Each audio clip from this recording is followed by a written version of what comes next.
I personally always play ball with Levi. Cody always plays ball with Nolan. And then we have Sonia, who is upset if she doesn't get two buddies. There will be special requests on the field, like, no, you're my buddy, and then sometimes they get in arguments. And Miracle League is a baseball league for people with special needs. Our role is to go down there and be their buddy.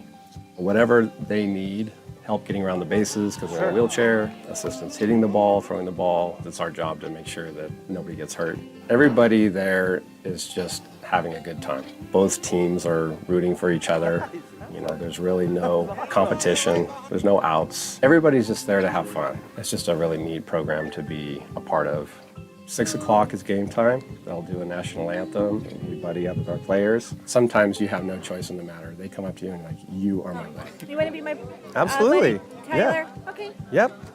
Thank you. You're with them the whole time. So he hits the ball, you're running with him to the first, second, third. It's all about getting out into the community that we serve. We will run into some of the players at the grocery store, on medical aids. You know, they'll instantly, we'll recognize each other and talk about, when the next season is coming out. A lot of our players obviously have some medical issues, and we've gone to their houses on medical aids to already have the relationship. We already know each other. The parents already know us. It is a lot different than just going into someone's house that you don't know. I grew up in this area, and there were not programs that made kids with disabilities feel normal. So this is like a normal thing. This is baseball. We started in May of 2013. Fire and EMS and police guys are heroes. For our players to have the fire department come out and help them and be their best friend for a night, that's huge. Awesome. It's so beautiful being able to see like the parents come together and being able to hang out and communicate with each other. Being able to see the joy on the faces. There's literally never a bad day when I come to Miracle League. We've had the opportunity to invest the town resources into Bremfield. They're used to the field. There's about a lot of comfort that comes from that. Yeah, it's been a real blessing to us in the community, and you can see the participation here. The bleachers are full every night. That's the thing I dig about it. Throw it to Nolan. Throw it to Nolan. Nolan, throw it in. Closely by Andrea. Thanks, bud. He hasn't said many of his one-liners. He's famous for saying, like, if somebody's like really swinging at it, he'll be like, He's chopping broccoli. He's chopping broccoli. I'm definitely invested in this community. It feels like home. Oh my gosh, this is amazing. I love it. All right, dude. What's in there? We brought gifts. Oh!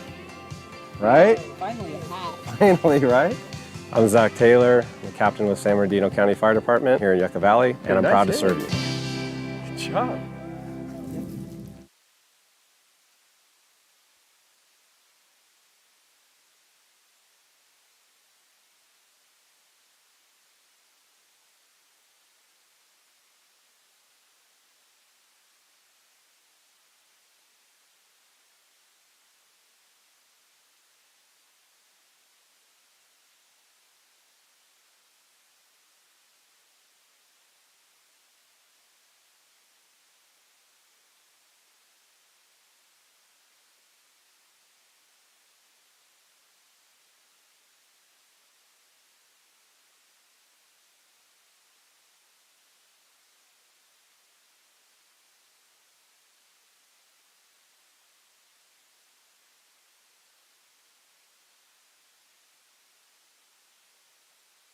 Today we are at the newly completed Birch Creek Bridge in Oak Glen.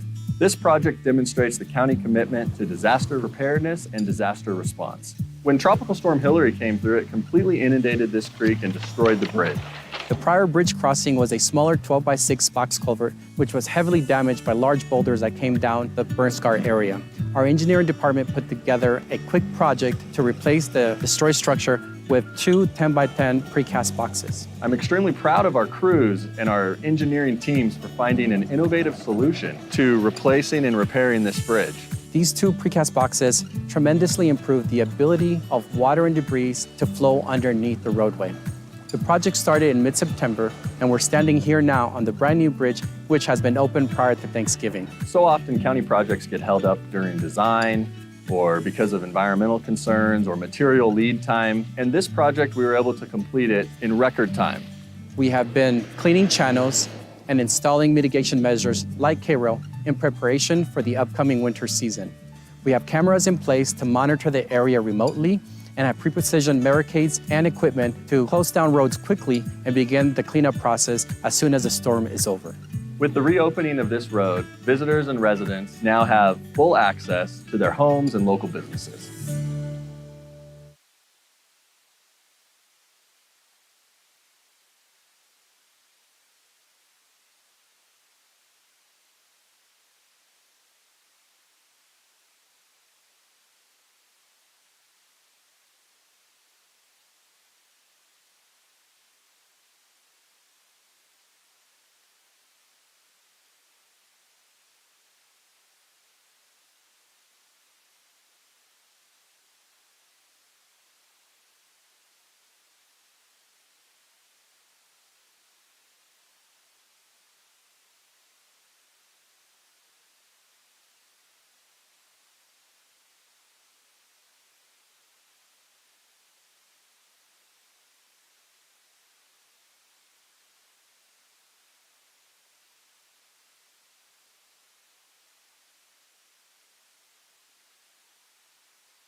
Do you own a property in San Bernardino County? You may be owed a property tax refund. To find out if you have a refund, please visit the ATC website at sbcountyatc.gov. On the left side of the website, click Unclaimed Tax Refund Search. You can search for an unclaimed property tax refund by parcel number or street address. For example, if your address is 123 Palm Street, only enter 123 Palm in the search bar. There is no need to enter street, avenue, lane, or any other portion of your address. If you have an unclaimed refund, the bill number, parcel number, situs address, refund amount, and a link to the form will appear on screen. If you don't have a refund, you'll be notified of that as well. To request a claim form, click Form on the left-hand side of the screen, and the refund information will show on the next screen. If the mailing address is correct, click Yes and enter your name, email address, and phone number. If the mailing address is not correct, click No and complete the form, including where you want the form to be mailed. Your request will be processed in the order it was received, and the appropriate claim form will be mailed to the address provided. If you have any questions, please call 909-382-3090.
Fentanyl is a synthetic opioid being made in somebody's garage or their home, not controlled. It's 50 times more powerful than heroin and 100 times more powerful than morphine. Stop the Void is a California nonprofit corporation dedicated to educating and raising awareness in our communities about the scourge of fentanyl. We started this organization because I lost my own son, Daniel Huerta, who was only 16 and a half years old when he passed away due to fentanyl poisoning. Due to the stigma of addiction and overdose, most parents feel that this can never happen to them. And I'm truly sorry, but it can. San Bernardino County started with the Fentanyl Doesn't Care, But We Do campaign. Fentanyl doesn't care if you're a mother, a father, a son, a daughter, a co-worker, a friend. It just doesn't care. But we do in the county of San Bernardino, and that's why we created this campaign to bring awareness to the community. San Bernardino County and Stop the Void have partnered together. Come to San Bernardino County website, Department of Behavioral Health, look at all the resources that they have, and make sure that you speak to your children. Numbers just came out for 2022, and it's north of 109,800 drug deaths in the United States. Roughly 77% of all of those drug deaths were due to fentanyl. This is why this message and this campaign is so, so important. If you think that it can't happen to you, think twice.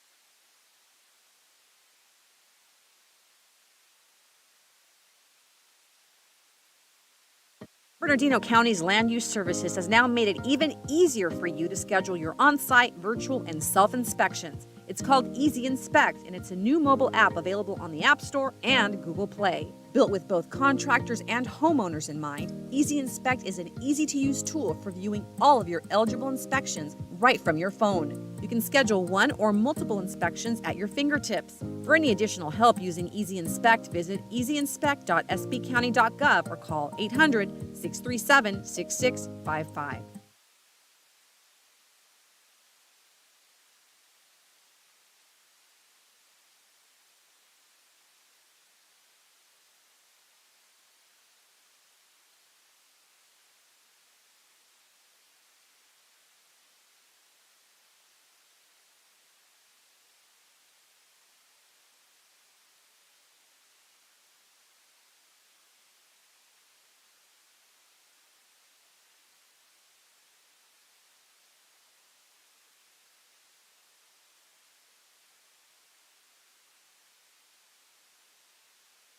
As we look at this monument, may we reflect on the memories and lessons of each very precious life, because it is this, our shared story, with all its pain and tragedy, that binds us together as a diverse community of people around our county today and even with those around our world. May this curtain of courage represent to you that we choose to join you in honoring the lives of your loved ones, our loved ones, and we'll never forget them.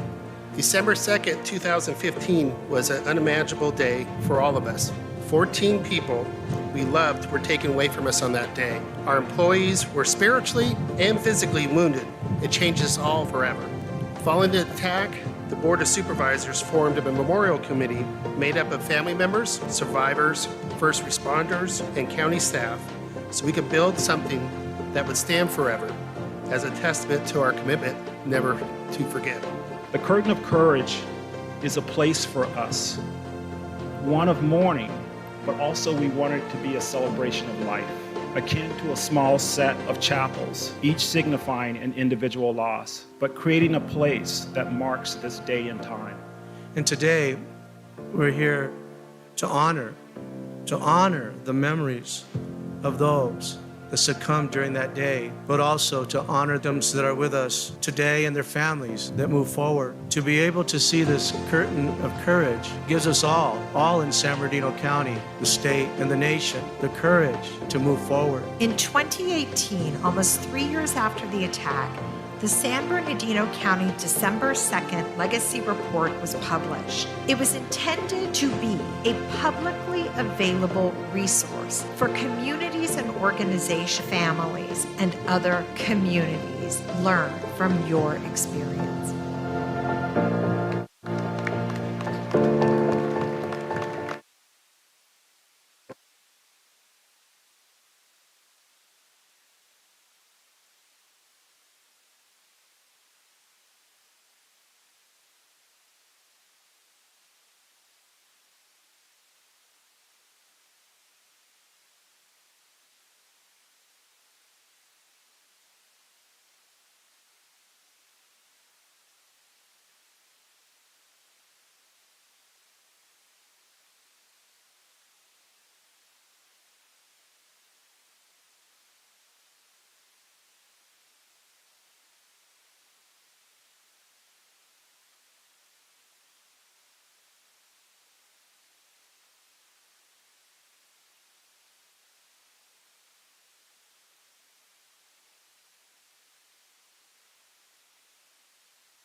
The way you sort your trash may be changing. Did you know organic waste that ends up in California's landfills makes up 20% of the state's methane gas emissions? Organic waste includes items such as food waste, like leftovers, bones, shells, peels, and pits. Food-soiled paper products such as paper towels, napkins, and pizza boxes. And yard waste such as grass clippings, leaves, and twigs. That's why jurisdictions throughout California, including the unincorporated areas of San Bernardino County, are now required to implement Senate Bill 1383, the new statewide plan to reduce methane gas emissions. If you live or work in an unincorporated area of San Bernardino County, you may be required to subscribe to waste, recycling, and organic recycling services in 2023. The county is dedicated to keeping residents and businesses of the unincorporated areas informed about this new state law and how it affects our communities before any changes take place.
Code enforcement's mission is to ensure compliance with county codes and state laws, to create safe, attractive communities that improve the quality of life of residents. County Code Enforcement has several special programs: illegal dumping, community cleanup, graffiti abatement, fire hazard abatement, off-highway vehicle enforcement, cannabis enforcement, and of course our traditional code enforcement program. Code enforcement benefits residents through our goal of leaving people better than we found them, by leaving them safer because we have addressed unpermitted construction that could affect the occupants. So San Bernardino County are following the rules and the ordinances, talking with the public more one-on-one, helping them learn the ordinances, but also talking to them as though we're neighbors, because we need to make sure that San Bernardino County is a good place to live, a good place to work, and be a beautiful place for the residents. Our code enforcement team continues to grow. We're working on some initiatives that are going to expand services and create new programs that will help our county residents. I'm very pleased with them always. I've dealt with them for a good 30 years.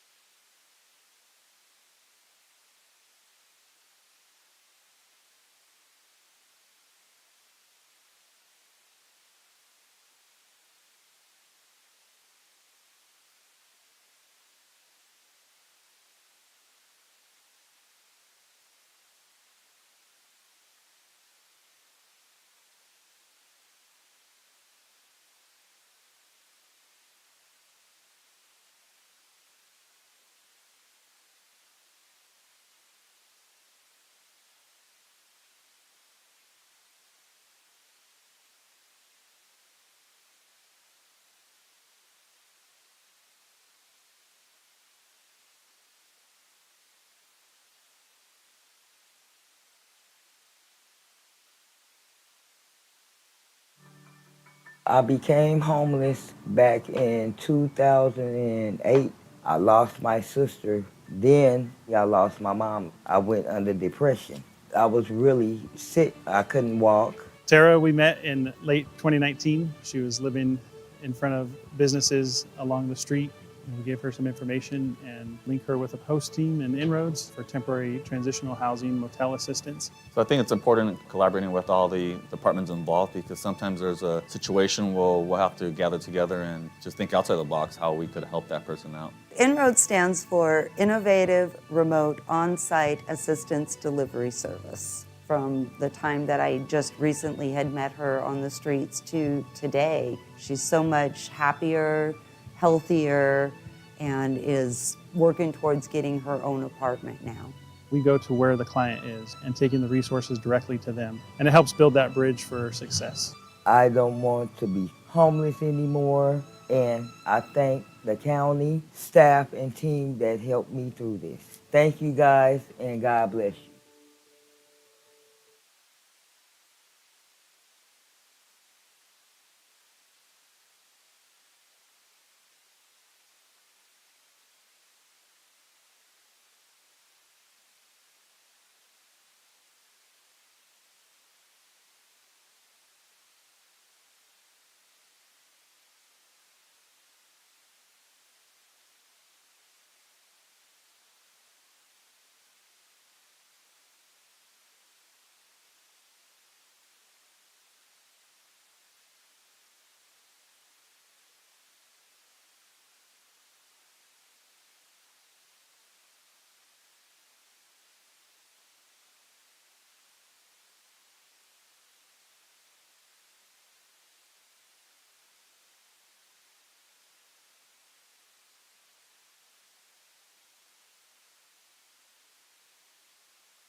ARMC just received Level 1 Trauma Center verification by the American College of Surgeons. It means that all of these services at the hospital are able to work together in a timely fashion to take a patient from the doorway to the definitive care place.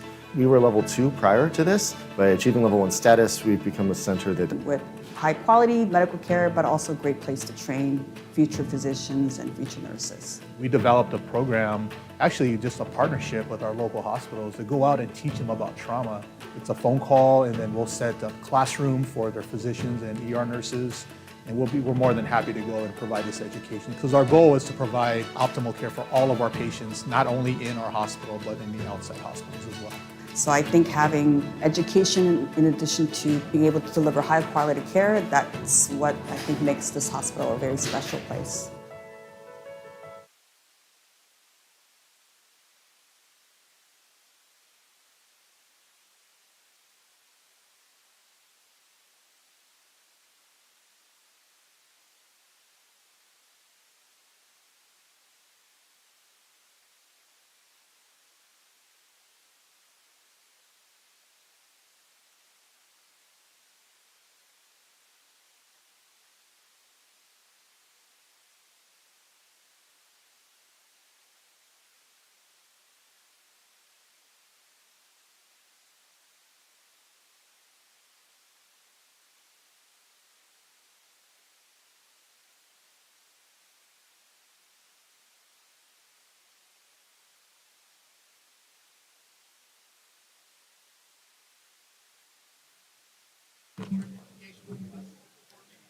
You did a cruise.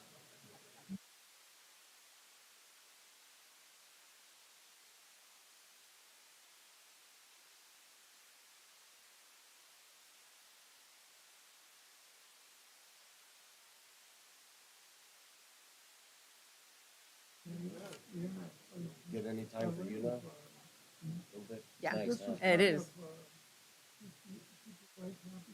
Ready?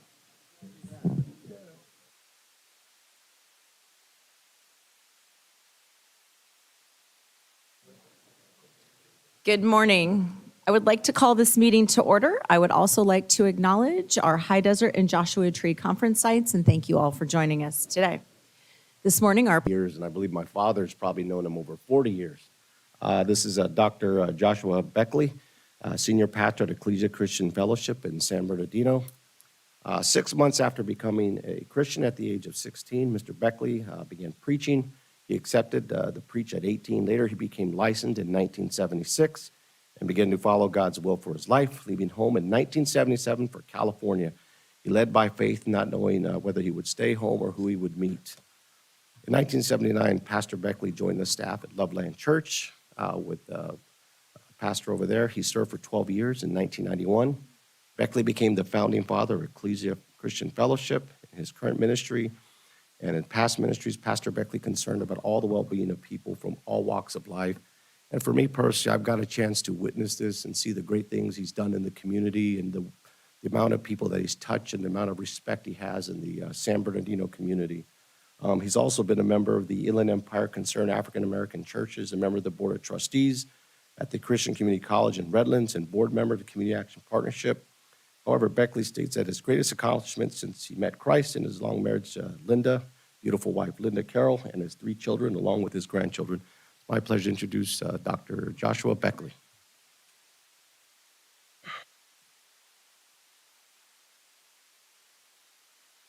Good morning, all. It's an honor to be here with you today. Would you bow your heads with me and let's pray? Thank you for that. Father, we thank you and praise you for the opportunity to gather here in the city of San Bernardino in this county to conduct the business of the residents and of those who live here. We thank you, Father, for the grace you've extended us to live in this place and to do business and to have livelihood. Now we pray for the wisdom of our supervisors. We pray for the business that will be conducted today, that everything that will be done decently in order to the benefit of the community and to the continued progress of our county. Thank you for your presence with us. Guide us in these meetings, we pray. In Jesus' name, amen. Turn with me and let's do the pledge. Place your right hand over your heart and let's say it together. I pledge allegiance to the flag of the United States of America and to the republic for which it stands, one nation, under God, indivisible, with liberty and justice for all. Thank you.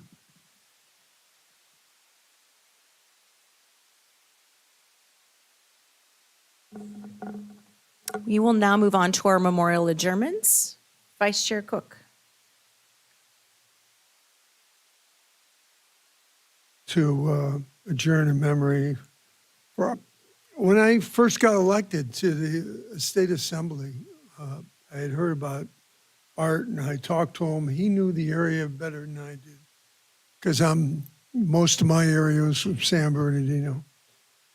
And talking, Art's was married to his wife for 63 years. And a lot of us knew him. He was in Banning. He was the mayor.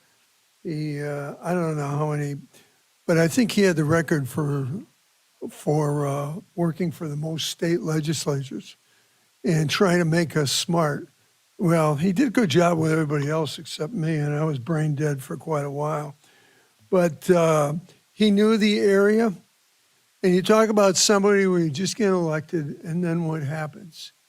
You have this tragedy where you have 5 firefighters, and some of you might have remembered, when they got trapped as they went back to the area that was on fire in Riverside County, and unfortunately, all 5 were killed.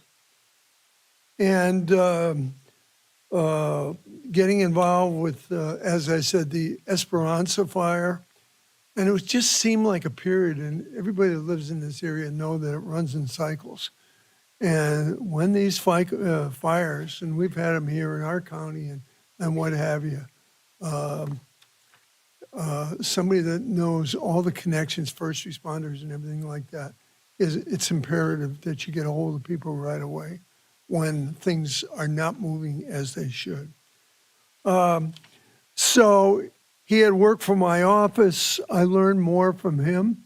He was an Army veteran, very, very dedicated. And as I said, he was kind of like, okay, Art's the corporate memory. When I leave this position, here's who's going to take over this position. I think he worked for 5 individuals in a row. So he will be sadly missed. And I still think about that dreaded phone call that time when those of us, I think, that have been around him remember and that tragedy, and there were a few others, when it just seemed like one particular year we had fire after fire after fire. So thank you very much. Thank you very much. Supervisor Hagman. Supervisor Baca? None. All right, and this morning I would like to adjourn in memory of 2 county employees that recently passed away. Fred Virgil, who was a site supervisor at the Wrightwood Branch Library, and Karen Stoff, who was a library assistant at the Chino Hills Branch Library. We are keeping their family and coworkers and thoughts at this difficult time. So now we will move on to presentations. This morning we have one special one. If the supervisors will join me in the well, and I will invite Bill Gilbert to come up as well.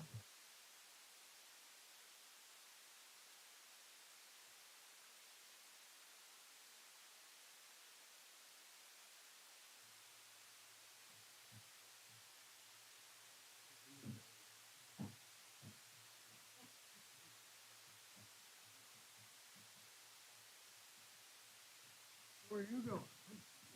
Who's going to take care of me or whatever? I'm on call. No change in the cell phone. This morning, we would like to recognize Bill Gilbert, who is retiring after 9 years of service with Arrowhead Regional Medical Center as the director. Bill joined the county in June of 2015 and brought more than 30 years of service and experience to the hospital. He has overseen ARMC's designation as a comprehensive stroke center, the launch of the new Epic electronic health record system, and the expansion of ARMC's family health centers. We thank you for your dedication to our residents, and we wish you a very happy retirement. Thank you.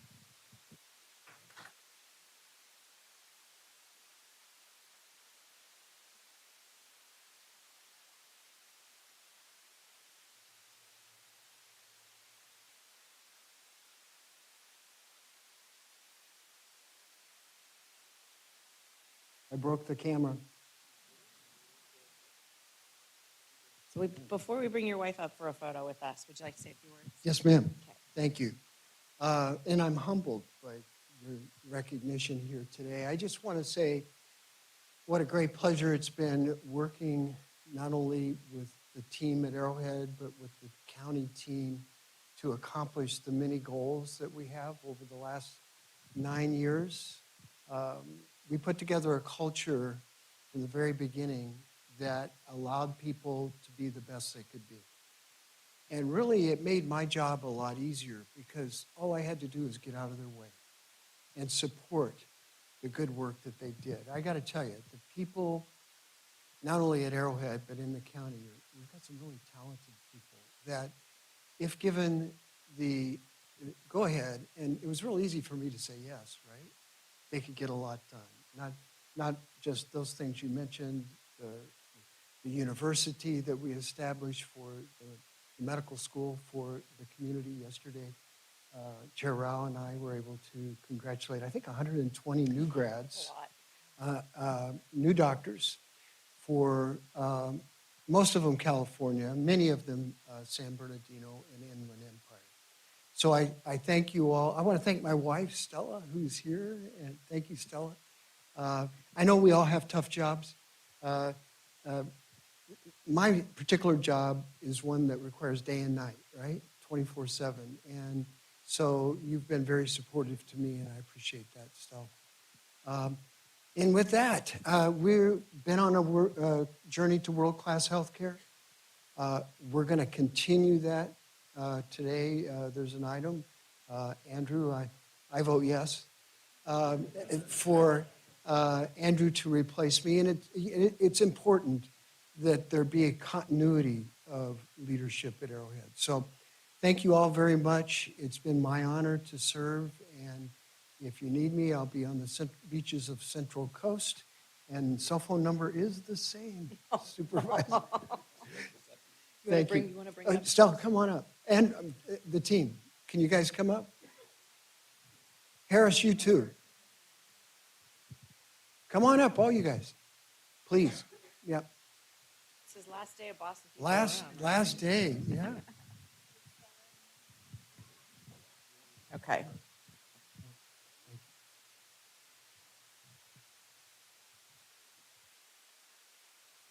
Bill, you hold. Yeah.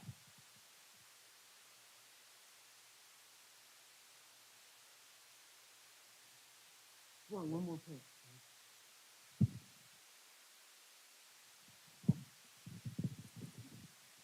So you get, now you get.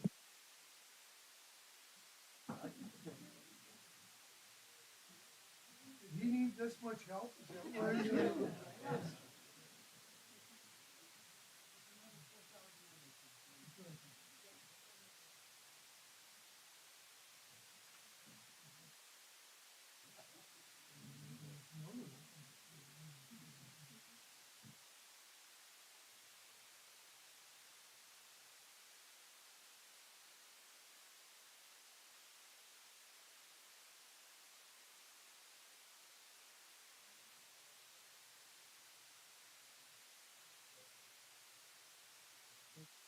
Bill, we really wish you well in retirement. Thank you very much for everything.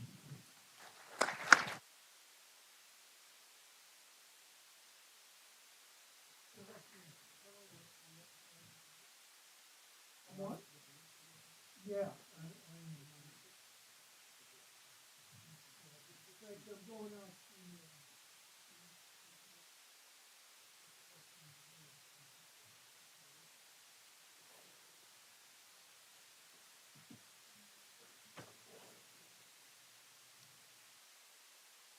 We'll now move on to our individual board member comments. Vice Chair Cook. I don't have any comments today. Supervisor Hagman. Thank you, Madam Chair. Just a couple quick updates on Ontario International Airport Authority.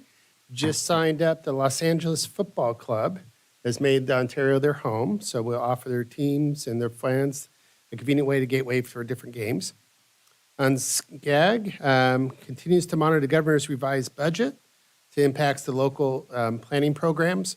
Funding for that has been allocated to create over 66,000 housing units in our region is in jeopardy from the state's budget. So we're continuing to monitor that. and to advocate for those dollars to come here to San Bernardino County. Just updates on the district. We want to thank all who attended the job fair and expungement event. We had over 500 people, job seekers attend. I think it was more like 600 there. It was a big crowd at Ontario Airport. And we're going to do a ribbon cutting for Chino Valley Fire Department, Station 68, on May 30th. And we have a summer open house at our district office on June 5th. So if you want to go, please, you have to get an invite to go on there. Please go on our website and sign up for that. And I just got back from DC last week advocating on behalf of the county and SCAG for Southern California, and saw the colonel's old colleagues, and they're still dysfunctional as ever over there, but it was well received by the county. Me? Yes, they miss you. Yeah, like the plague. That's all my updates, Madam Chair. Thank you. Thank you very much. Supervisor Baca. Yeah, thank you, Madam Chair. I have a few events that happened. Just want to thank all the staff that put together the public service recognition event. I know I was there with my colleagues, Supervisor Hagman and Supervisor Armendariz. I just want to thank the employees for all the good work they do, and I think it's important we continue to recognize them and keep morale high in our county. So just want to congratulate all those employees that were recognized. Also at the Glen Helen, we had an event. It was a Glen Helen Park Playground Restoration Project. I just want to thank Congressman Aguilar for giving to the County of San Bernardino an appropriation for $1 million that will help restore the playground at Glen Helen Park. We think it's going to be great for the community, great for our regional park system. The other thing, just want to announce some events. The Agua Mansa Pioneer Cemetery grand reopening. It's one of our historic sites in the unincorporated Colton area. It's very historic and it's very personal. Actually, one of our employees that works here, she works here in the building. She has family that's buried there. And I just want to thank staff for the challenges that they had, because to restore a cemetery was very, very difficult, to restore the headstones, finding someone to do that. I think they had to do a nationwide search to make sure they restored and preserved anything. They did many improvements, such as drive repairs, landscaping, new signage, and it was actually one of the first settlements in San Bernardino County. So it's very historic for the county of San Bernardino. Also, this Friday, we'll have the Glen Helen Park cutting and ribbon cutting celebration. So Glen Helen Regional Park is receiving about $14 million in improvements, including new bathrooms that are ADA compliant, docks, but also a new splash pad that will be open this summer. So these are $14 million in improvements to really make significant improvements in our regional parks, and just want to congratulate staff and Beata for doing that. I just want to highlight a couple items on the agenda. Item 24, Kern Street project. This is a project that will deal with the forensic population. So right now there's 10 beds in Muscoy that deal with our forensic populations. They come out of jail, they can't take care of themselves. This project will allow an additional 20 beds, so up to 30 beds in the Muscoy community. This is a project that's been very personal for me. I've been working on it for 3 years, and I'm glad to see that it's finally going to move forward. The other thing is we have another step forward on item 59 to move forward with the Pacific Village campus to deal with drug treatment and homeless population, to have a continuum of care. Just want to thank staff for really keeping this project moving. We've had great partners in this, and just, it's looking forward to seeing this built in 2026 to continue to address our homeless population.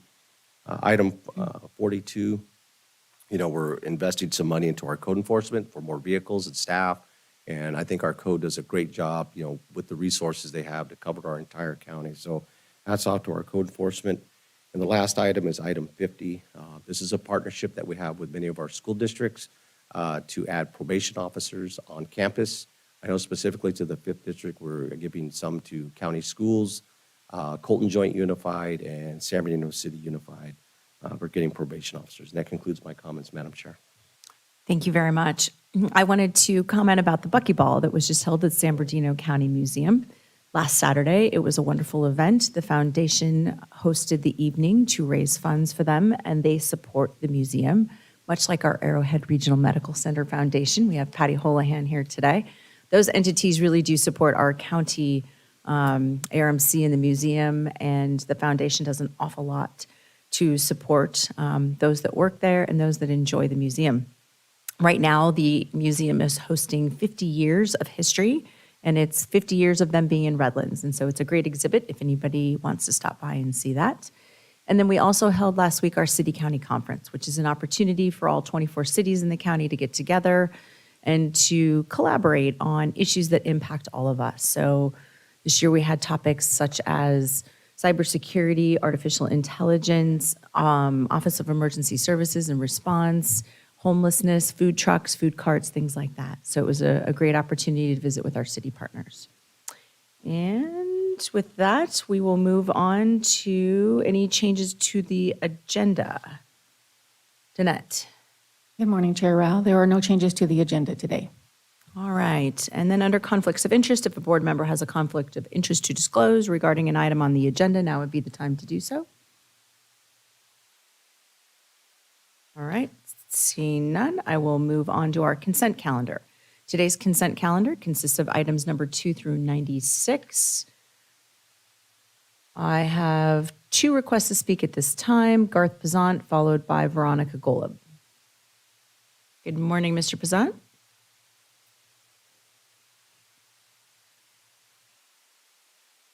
Good morning, Chair Rao and the Honorable Board of Supervisors.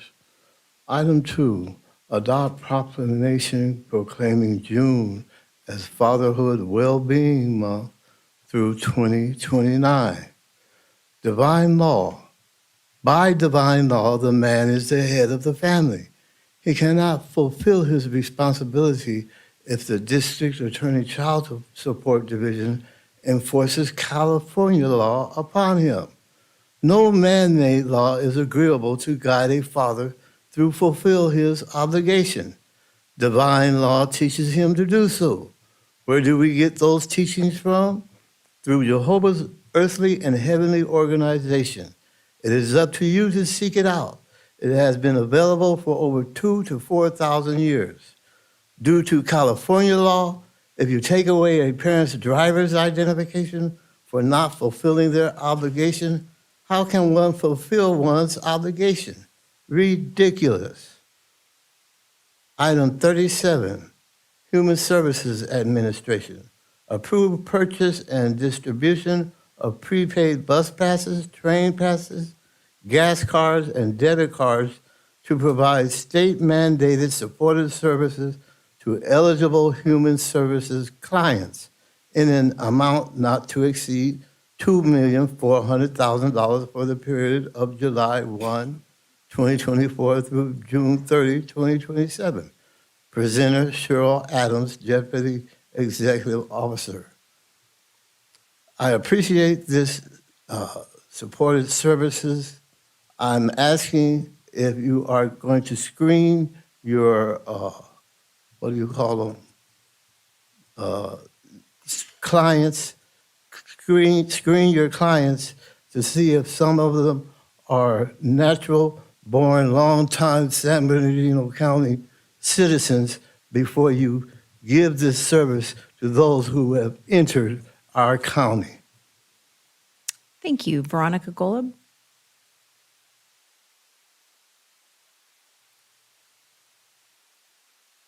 Good morning. I'm speaking on item 62. It's your contract with Animal Services for the town of Highland.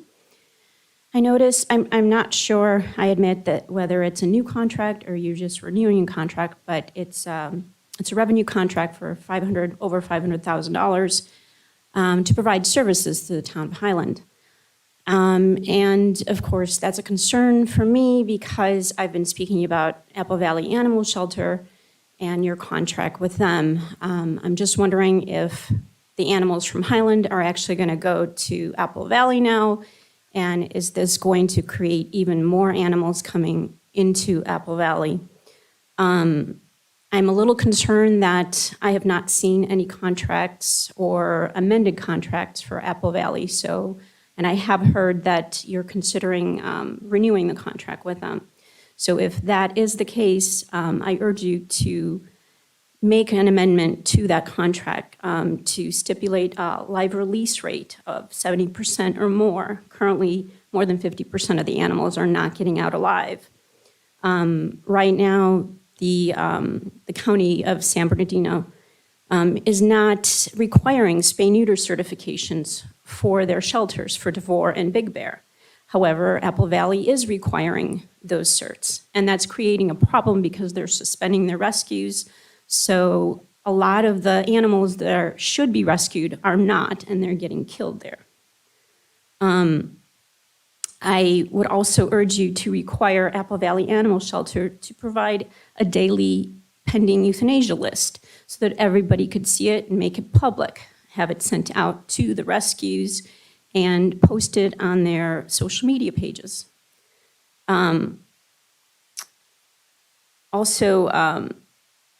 You paid for some additional kennel space. You gave Apple Valley $80,000 to increase the kennel space, and at this point, there still has not been increased kennel space, and those animals are just getting killed more and more quickly. Thank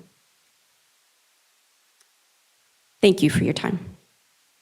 Thank you very much. That is the last request to speak that I have today for our consent calendar. Do I have a member of the Board of Supervisors who wishes to pull an item for discussion or make comment? I'll move the item. Baca seconds. Thank you. For the motion, Supervisor Hagman, and the second, Supervisor Baca. All those in favor? Aye. Any opposed? Any abstentions? Thank you, Supervisor Chair Rao. With that, the motion passes with 4 supervisors present voting aye and Supervisor Armendariz absent. Thank you. We will now move on to our reports from County Council. Tom? Thank you, Madam Chair. There are no reportable items from closed session. And Luther, our CEO? Thank you, Madam Chair. I have nothing to report this morning. All right, we will move on to our discussion calendar. And I have an announcement to make before we hit the discussion calendar. We have a number of speakers, both on item number 98 today, which is a project for development, as well as our items not on calendar at all. If for some reason we get to the end of item number 98 and I have not called you and you signed up to speak, please just raise your hand and I will move you from the general public comment over to item number 98. So we will begin with an agenda item number 97, which is an employment contract for the director of Arrowhead Regional Medical Center being presented by Luther Snoke. Thank you, Madam Chair and members of the board. It is my honor to bring forward an employment contract for consideration for the position of the director of Arrowhead Regional Medical Center with Andrew Goldfrack. As we just saw, our current director, Bill Gilbert, is retiring, and it is my recommendation to bring forward contract with Andrew for the board to consider. He would have a working title of the Chief Executive Officer of Arrowhead Regional Medical Center. And I think I am required to state that the contract amount would be for a total estimated annual cost of $548,076 with a salary of $360,941 and benefits estimated at $187,135 and for the period of June 1st, 2024 through May 31st, 2027. So that concludes my report. I know that Andrew is here in the audience if you had any questions of him. Thank you very much. Thank you. Any questions? No, I'd just like to give comments and move a Please. motion if I could. I was going to say, Andrew, obviously you have big shoes to fill with Bill leaving. The organization, we're very proud of the organization and the staffing and all the direction it's going right now. So your charge is set very high, but we have all the complete faith in you. I've had the opportunity to work with you over many, many years now and know that you're completely capable, and I feel very comfortable moving the item to support that position, and just wish you all the best of luck and know that we're 100% behind you as a board and the whole organization Arrowhead, with our very bright lights here in San Bernardino County. Thank you. Do I have a second? Second. I make some Please. comments. Yeah, thank you, Madam Chair. No, I just want to congratulate Andrew, and I've had the opportunity over the last 3.5 years to work with Andrew, personally, and he's taken a lot of initiatives. He's ran with them, under the leadership of Bill, but I think he's in position to take over the hospital. I think he's got a great relationship with his employees. I think morale is going to be high.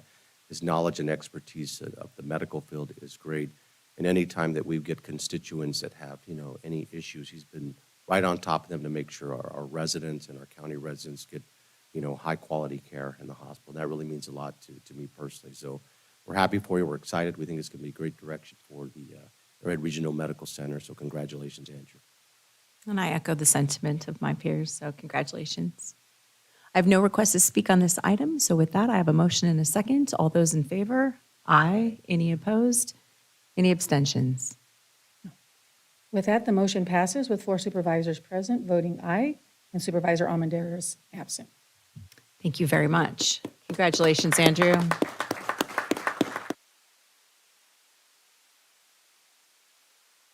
We will now move on to agenda item number 98, which is the Oasis at Glen Helen Parkway project being presented this morning by Mark Wardlaw. I will officially open the public hearing.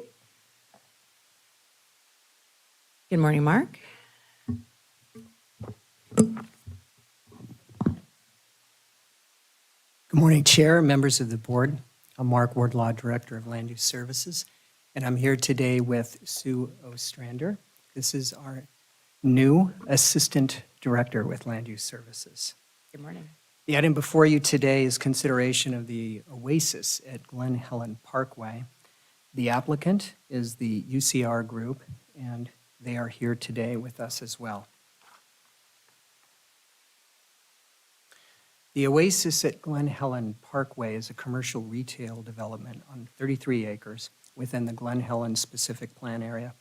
The project includes a specific plan amendment, tentative parcel map, and a planned development permit. The subsequent environmental impact report, an SEIR, has also been prepared for this project. The project includes modifications and minor changes to the Glen Helen specific plan, including clarification and updates to certain guidelines and requirements, and added uses and activities in the destination recreation zoning designation subject to a conditional use permit or a planned development permit. The proposed commercial center is a 209,000 square feet project intended to include a 130-room hotel, fitness facility, shopping center with several freestanding commercial retail spaces, convenience stores and gas stations with drive-through car wash, and restaurants and drive-through restaurants.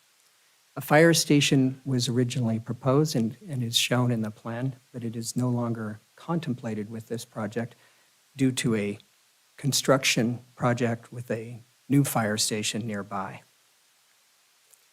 The site plan includes a variety of tenant spaces. The architecture represents modern commercial design with varied storefronts, including modulated building facades and articulated building tops. The tentative parcel map will subdivide the site into 14 parcels. Lots range from size of 1 acre to up to 5.73 acres. The project site is located south of the community of DeVore and north of Rosina Ranch residential area. And the project is situated within the destination recreation land use designation of the Glen Helen specific plan. It's adjacent to the I-15 on its western boundary, and it's near the open space active recreation and open space passive recreation area intended within the Glen Helen specific plan. Public notices for this project were sent to properties within 700 feet of the project. Staff received 10 comments in opposition and 2 in support. The notice of preparation was prepared and distributed on June 14th, 2023, and the 30-day public review period ended on July 14th, 2023. Staff received 7 comment letters in response to the NOP. A community meeting was held on June 27th, 2023 at the Pacoma K-8 school in Rosina Ranch. Both written and oral comments were received, most focusing on aesthetics, greenhouse gas emissions, noise, and traffic impacts. The draft SEIR was released for a 45-day public review period from December 15th, 2023 to February 6, 2024. No public comments were received. The draft SEIR concluded the project would result in a significant unavoidable air quality impact. As a result, a statement of overriding considerations has been prepared. The statement of overriding considerations provides the decision makers information to balance the benefits of the proposed project and determine if the benefits outweigh the identified unavoidable impacts associated with air quality emissions. On March 21st, the Planning Commission held a public hearing on the proposed project. 5 people spoke in opposition, and 8 people representing groups spoke in favor. The Planning Commission voted 4-0 with 1 absence, recommending the Board of Supervisors approve the proposed project. They added an amendment to the Plan Development Permit Condition Number 5, which would extend the permit expiration from the typical 36 months to 60 months after the effective date of approval, unless a time extension was approved. Therefore, staff recommends for the Board of Supervisors to certify the subsequent environmental impact report, adopt the CEQA findings, statement of overriding conditions, and mitigation and monitoring program, adopt the findings recommended by the Planning Commission, make any alterations to the proposed ordinance, approve the introduction of the proposed ordinance, adopt the ordinance, approve the tentative parcel map, approve the plan development permit, and direct Land Use Services to file the notice of determination in accordance with CEQA. That concludes our presentation. Are there any recommendations for amendments to this? The applicant has requested an amendment to one of the conditions, 2 of the conditions of approval regarding the timing of grading, and they are here to speak during public comment to share their recommendations with the board. Okay, so let's move to public comment. I have first up to speak, Dee Denton, who will be followed by Darcy Clapp.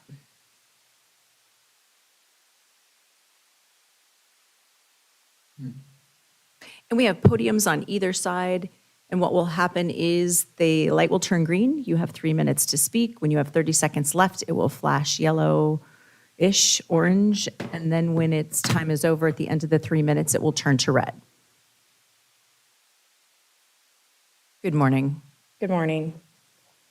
I do need a moment to pull it up.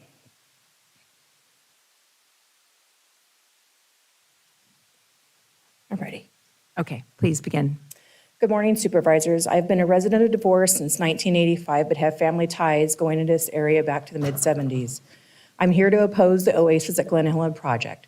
This project is one of 5 developments in the immediate area surrounding the DeVore area. Now, I do realize that developing the rural area is vital and unavoidable, but I'd like to express my concerns on several issues. Financial. The individuals that will benefit most from this are the union workers building the development and the developer.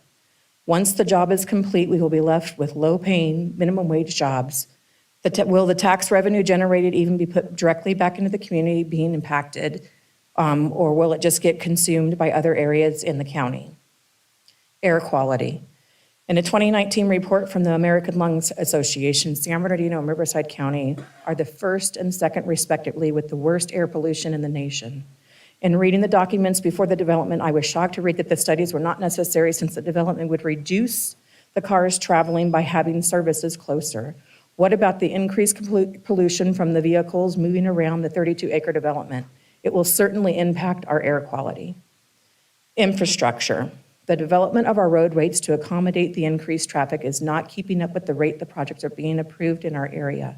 Our current infrastructure is not adequate to handle the current traffic, and the development will add to this dysfunction. This project is 32 acres. Our current roads are already overwhelmed with today's traffic, and it's very likely to increase since people will be willing not to get back on the freeway that's slow moving and think that they can side cut it by traveling through our area. Safety. In DeVore, we have issues surrounding the neighborhood as well as entering and exiting our properties on Kenwood Avenue. There is congestion surrounding the area, and we have just one stop sign controlling the traffic on Kenwood. Most days, we witness drivers run the stop sign with no regard to the residential area they're driving through. Just last week, I was walking my 5-year-old niece across the street in the assigned crosswalk, and we were almost ran over by a car that ran through the stop sign. I know that you're not going to say this is not fair to have the developers or the companies develop in the area be responsible for poor roads and traffic flow, But 3 months ago, when we were asked to support the measure for the fire tax, the phrase fair and equitable was used.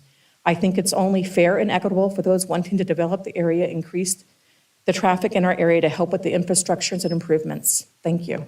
Thank you very much. Darcy Clapp, followed by Noretta Barker.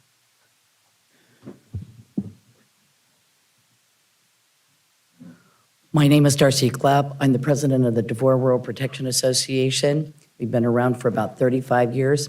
I see a lot of orange shirts and my yellow shirt. We don't oppose the workforce. Please get that correct. Don't oppose that. What we're opposing in the infrastructure, county already is not upgrading the roads. You can go down Glen Helen. It's a disaster. Now you want a water park? 844 residents in Sycamore Canyon, 171 in Rosina Ranch, and it's kind of a little like a balloon. You squeeze one end and it blows up on the other, and that's DeVore. So when all of your jobs pay great and you walk away, DeVore's stuck with the traffic, the infrastructure that's not there, that we keep begging, the traffic patterns. Nothing has been asked or that we've seen to the developer to expand anything to have the traffic go in and out. Then we have the bridge to nowhere that is only 2 lanes that we say we hear one time it's going to be 2027, then we hear 2029. So there's really no end to that one. So DeVore is left with a little tiny community fighting to stay rural.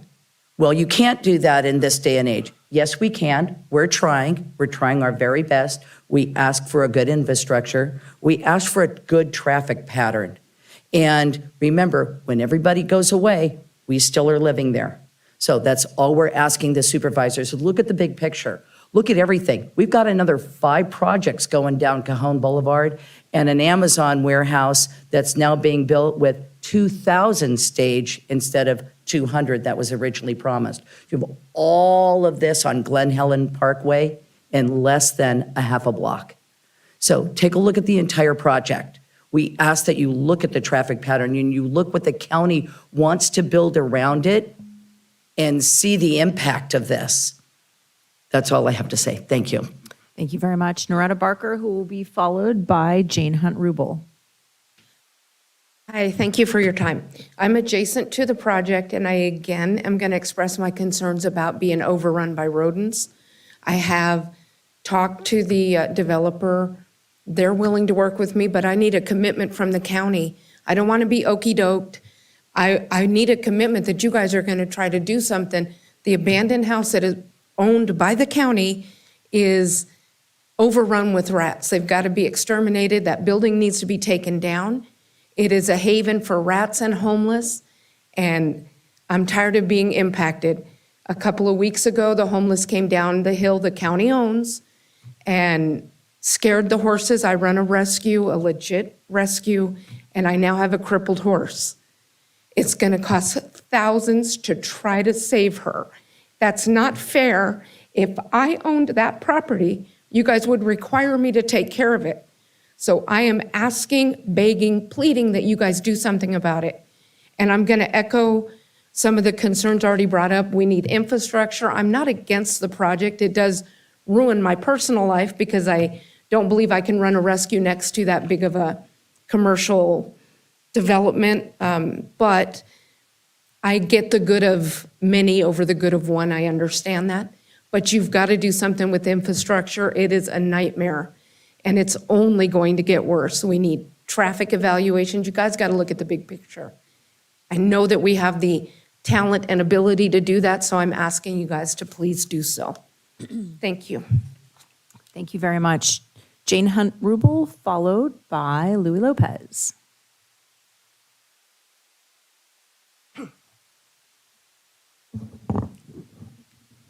Good morning, board members. I'd like to thank the people from DeVore for showing up, and I concur with a lot of their concerns. And my main concern, I attended, back in March, I attended the Planning Commission hearing on this. And I just was amazed. I said, oh no, because I've been involved in this. It's in the same area. I was involved in this back in the late 90s, and in 2001, the board approved the Lytle Creek North project, which is now Rosina Ranch. And over all the ensuing years since then, there's been nothing but more and more development out there. And I really love Glen Helen Regional Park. And when I saw this, I went, oh no, I don't even go up to that area anymore and use the park because it's just getting so crowded up there. And they've got another development ready in the works for building 177 homes up on the hillside there. And this project really annoys me because they're taking away some land from our regional parks. And so I'd really like to see, and I don't like to see, I know you're going to approve it on grounds of, finding of facts and overriding considerations, economic overriding considerations. But like the fellow speakers spoke about this, you need to look at the bigger picture. Already there's so much traffic up there. And this would just make no sense. They can go shopping in San Bernardino or Rialto, which is not that far away, but it's just tearing down land.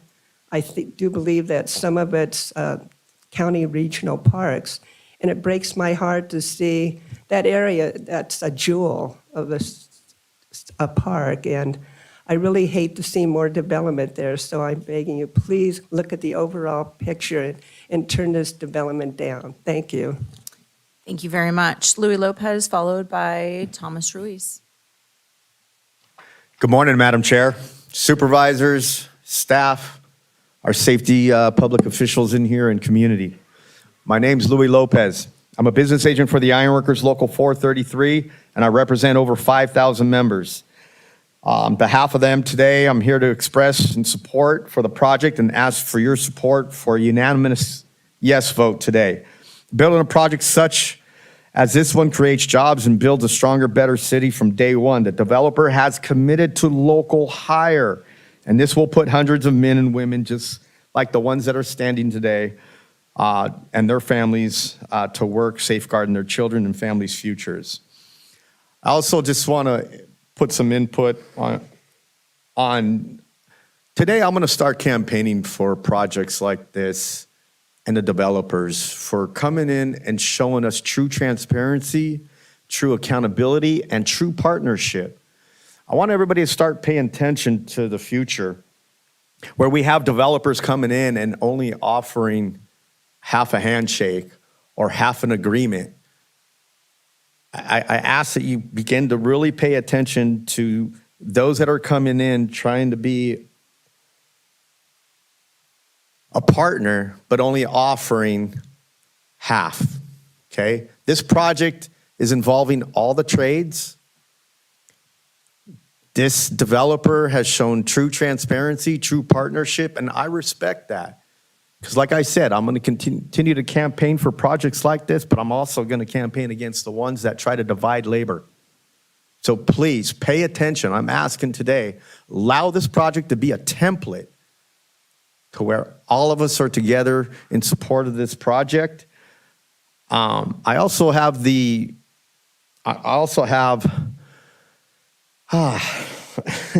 I sit on the Workforce Development Board, so I see up close the challenges San Bernardino has in good paying jobs. And for many populations, I don't know where my timer is, sorry, but some of the populations are close to me are the child, I'm sorry, oh geez, foster care, thank you. To my surprise, I learned how many applicants there are in the foster care up to the age of 25. My first year sitting on the Workforce Development Board. And many of us trades have our apprenticeship programs that serve as a mentorship. And some of these applicants in there, they're just looking for acceptance. They're looking for a family. And no better fit than us trades when we identify each other as brothers and sisters.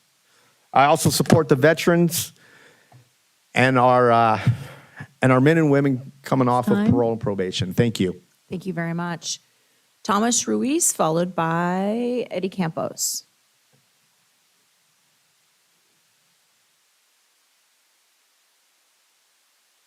Good morning, Board of Supervisors. Thomas Ruiz with Laborers International Union of North America. On behalf of our 2,000 members in San Bernardino County and our 38,000 here in Southern California, we're full support of this project. We do think that the developer has made a strong commitment to the community in employing. And to Louis Lopez's remarks on the Workforce Development Board and understanding the cost of living that is rising, not only in the San Bernardino County, but throughout Southern California and probably the whole country, I would say that. But when you have developers that are willing to make the commitments financially to put men and women that are working in the trades to work, it's a win-win for the county. I know that there's a lot of talk sometimes about our jobs as construction craft folks as temporary. It's those temporary jobs compounded over time that actually build a career and to give the opportunity for the men and women to have a chance to retire with dignity and respect. Each of those hours and each job that we're able to complete or have a relationship or agreements on also gives the members the opportunity to put into a health insurance plan that actually provides for county residents so that their children can go to the hospital when they need to, and we have a healthier community. So we're in full support of this project, and we thank the developer for making that commitment and employing contractors that have built our county and will continue to build our county. So on behalf of the Laborers International, we fully support this project, and we thank you for your time and consideration. Thank you very much. Next, we will have Eddie Campos, followed by Robert Ramos. Good morning, Madam Chair, Supervisors. My name is Eddie Campos. I'm a proud member of the Western States Regional Council of Carpenters, Local 909, County of San Bernardino. I'm here to express my support for the Oasis project. The developer has committed to utilizing responsible contractors signatory to the Western States Regional Council of Carpenters to build this project.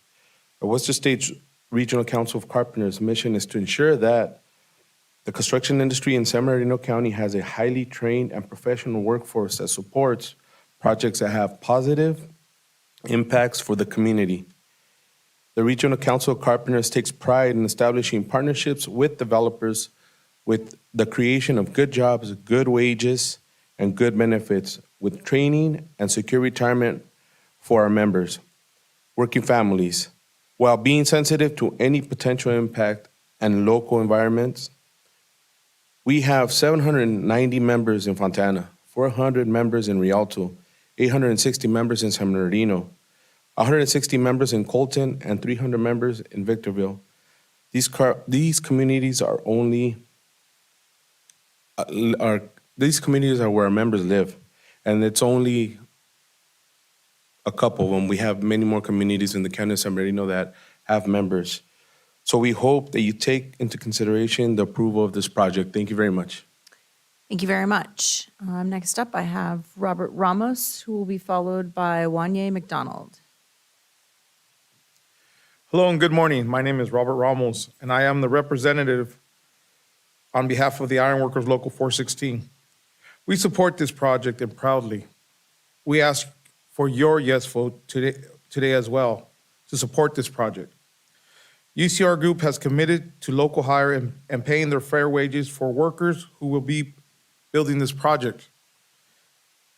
As you know, this is just not a talking point. This is all of us skilled and trained workforce members advocating for shared prosperity and the pursuit of a better future for our families, our communities in Southern California as a whole. Please help the middle-class jobs and benefits by approving this project today. Thank you. Thank you very much. Wanye McDonald, followed by Austin Alvarez. Good morning. My name is Wanye McDonald. I'm here to speak in support of the Oasis at Glen Helen. This project will bring hotel, fitness, market, pharmacy, commercial, retail, and restaurant employment. This project also represents hundreds of thousands of square feet of construction jobs. So when we consider the overall economic impact of this project, we are not only talking about millions of dollars of tax revenue, but short and long-term employment. And what's more, generational impact than that allows for growth for a healthy local economy. So for this reason, we ask that you approve this project. Thank you, and God bless. Thank you. Austin Alvarez, followed by Zach Strasters. Good morning. My name is Austin Alvarez, and I'm here today to speak in favor of the Oasis at Glen Helen project. Imagine that I'm a tourist. I want to come into town for any one of the hundreds of amazing things happening in San Bernardino County, and I need a place to stay during my trip. After I wake up, I want to go and work out because my health is a priority. I also want to stock up on a few groceries in my hotel room, so I stop at the market. While I'm out, I realize that I forgot a prescription and need something called in. Later on, I want to stop at a couple shops and then go out for a bite to eat. Afterwards, I put some gas in my rental and head back to the hotel. All of these activities, which are essential, and not only tourism specifically, but also placemaking generally, are included in this project. And it is this type of model that is helping to grow counties like our own. So, for the sake of our current and future guests and residents, please approve this project. Thank you, and God bless you. Thank you very much. Zach Strasters, followed by Ronnie Barrera. Good morning, County Commissioners. My name is Zach Strasters, and I'm here just to say that this is a fabulous model for what we're looking for. There's always going to be somebody that has suggestions, maybe even criticisms. And I think it's one of the signs of good development that you're able to hear that, listen, and incorporate changes. But make no mistake, just like the previous two young men pointed out, we're talking about tens of millions of dollars over the future of this project brought in by tax revenue. And can I say, you don't see that all the time with tilt-ups. Aren't we here a lot of the time when we're talking about this size of a footprint? Aren't we talking about a tilt-up? But this time we're talking about a lot more.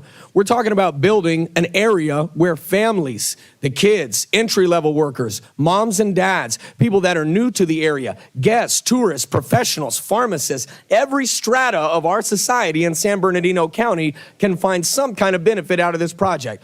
This isn't just logistics, and those projects are great. Don't get me wrong. It's great when we're able to provide entry-level, and it's great when we're able to provide construction, but this project in particular, the Oasis at Glen Helen project, is looking beyond just the immediate, and it's looking towards the need of everybody in our county. So when people are coming up and maybe they do have some criticisms and maybe there's some legitimacy to some of them, but these developers in this project are not afraid of those criticisms. They're not afraid to incorporate those voices.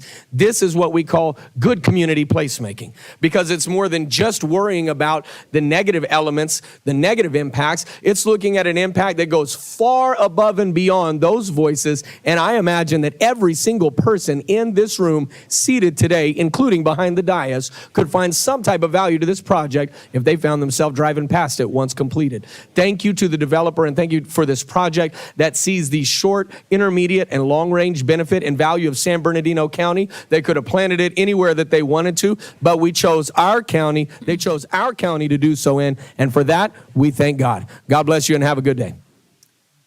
Ronnie Barrera, followed by Mark Ostojic. Morning, council members. I want to thank the lady in yellow shirt for being pro-union. My name's Ronnie Barrera. I'm a representative on behalf of Local 364 Pipe Fitters and Plumbers. We are here today to seek your support of the Oasis at Glen Helen Parkway project with a yes vote. This developer has committed to a local hire and to paying fair wages for the workers who will build this project. This is never just a talking point for us. This is all of us, skilled and trained workforce members, advocating for shared prosperity and the pursuit of a better future for our families, our communities, and all of Southern California. Please help support us by supporting this project and voting yes today. Thank you. Thank you very much. The last request that I have to speak on this agenda item is Mark Ostojic. If there is anyone else who signed up inadvertently onto our general public comment, now would be the time to just either raise your hand or head to the podium and state your name after Mr. Ostojic is done.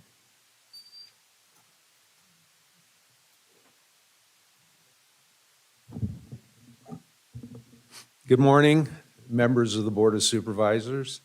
My name is Mark Ostojic, and I'm here this morning on behalf of the Oasis at Glen Helen Parkway.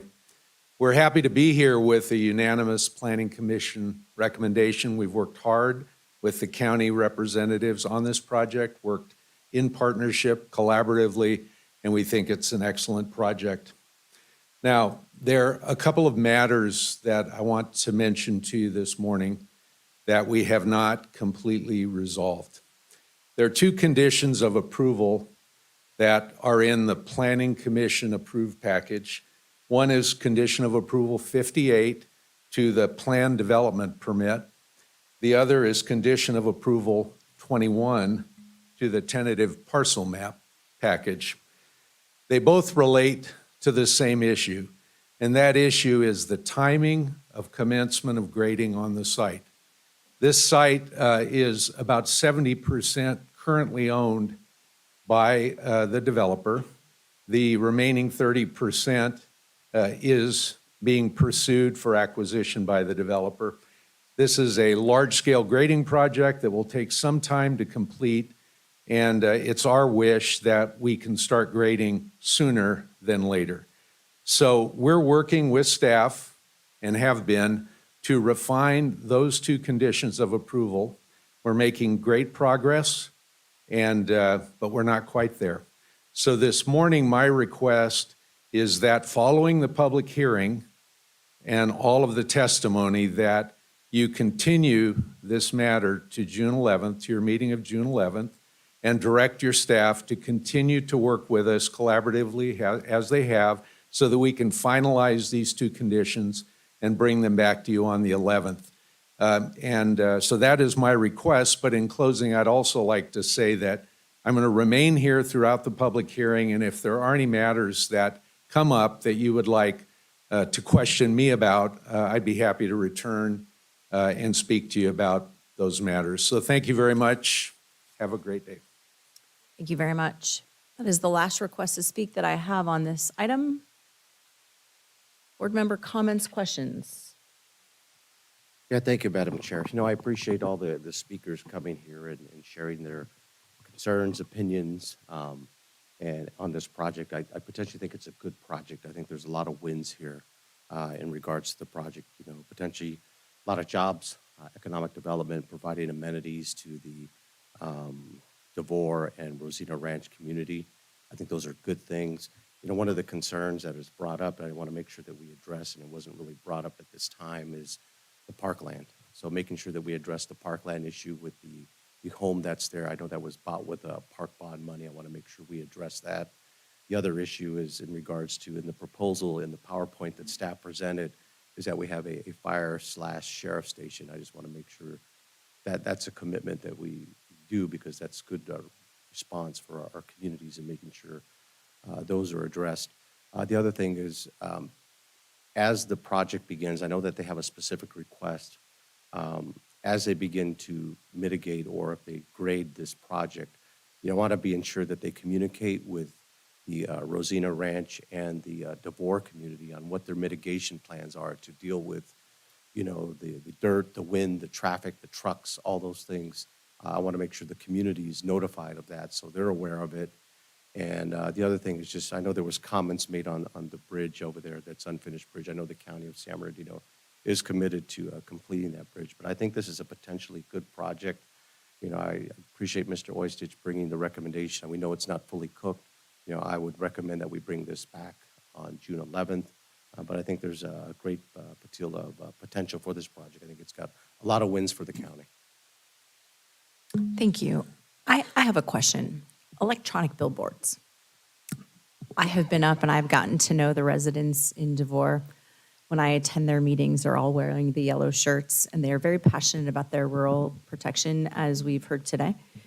And that they're not against the project, but when they're looking out of their views, the billboards, as I drive the 3rd District, that's huge, those billboards that are in Riverside County, for example, in the Banning Pass, they're exceptionally bright.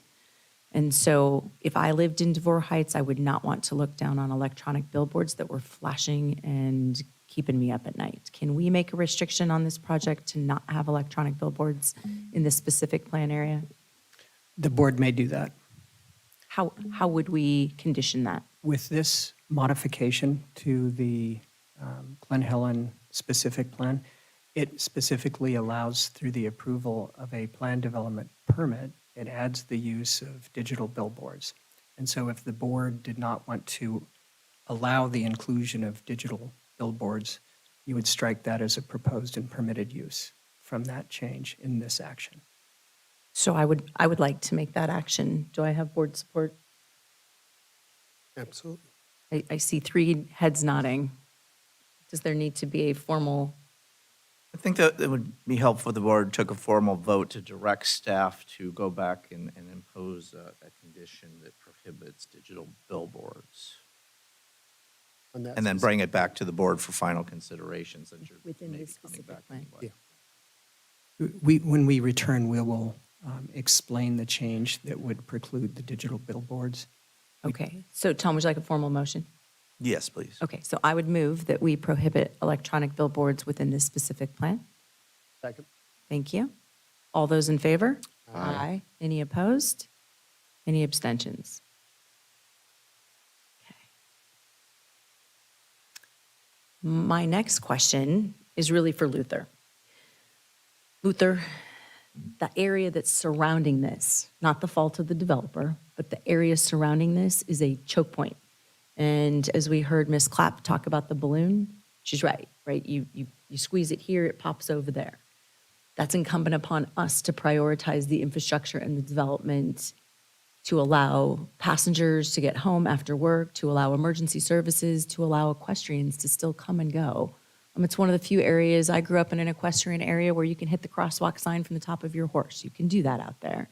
We need to make sure that we're still allowing the residents who bought their homes there years ago the ability to still have their quality of life.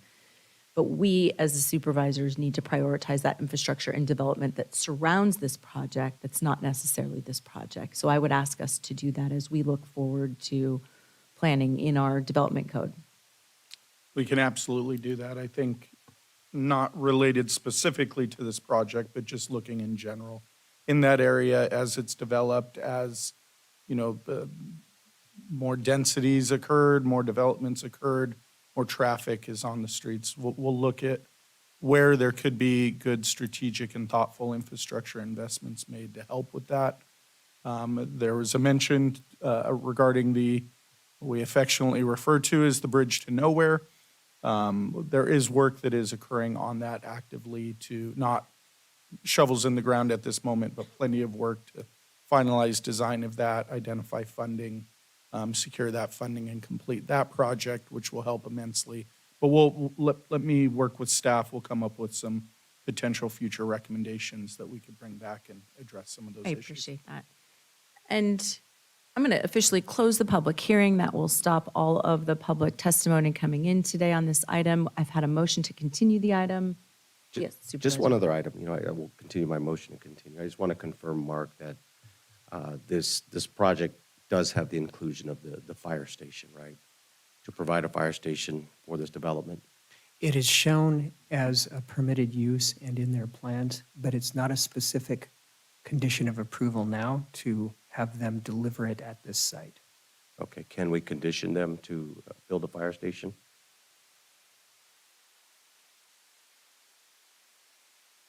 You could, I believe, require that. Okay, I would like that recommendation. Luther? Why don't we, as we're looking at this, if the board chooses to continue this to the 11th, let's let planning work with the developer on that and work with county council to see what options are available there. Yes.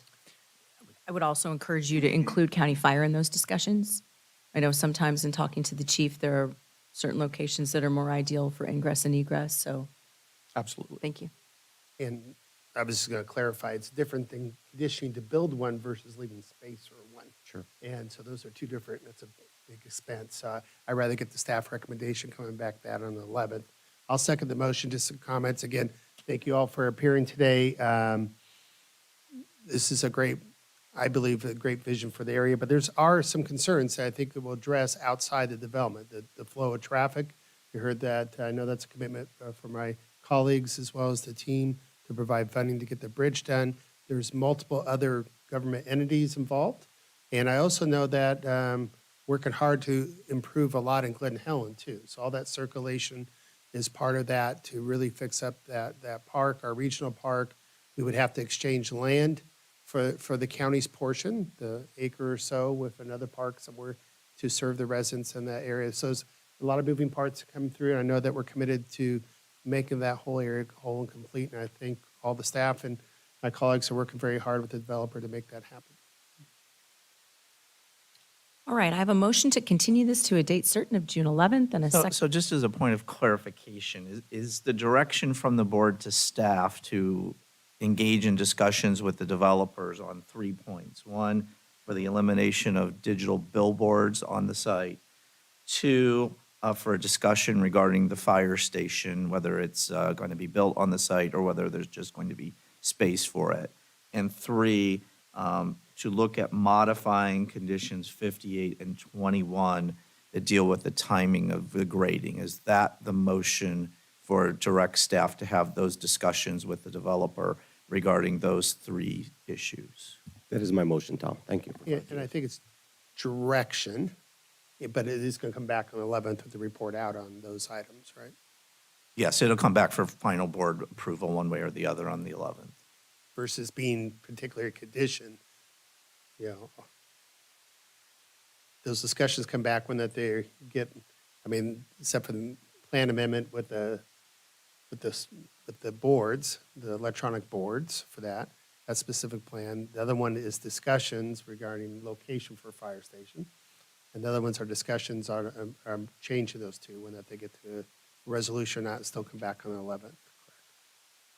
Yes, it's direction to staff to discuss those issues with the developer and then bring back a recommendation on the 11th for those 3 items. All right, I have a motion and a second. All those in favor? Aye. Any opposed? Any abstentions? With that, the motion passes with the 4 supervisors present voting aye and Supervisor Armendariz absent. Thank you very much. Thank you, Mark and team, and for all of our public commenters that came today. We will now move on to general public comment for items not on our discussion calendar. And first up, we're going to have Terry Rosas, followed by Ezekiel Mendoza.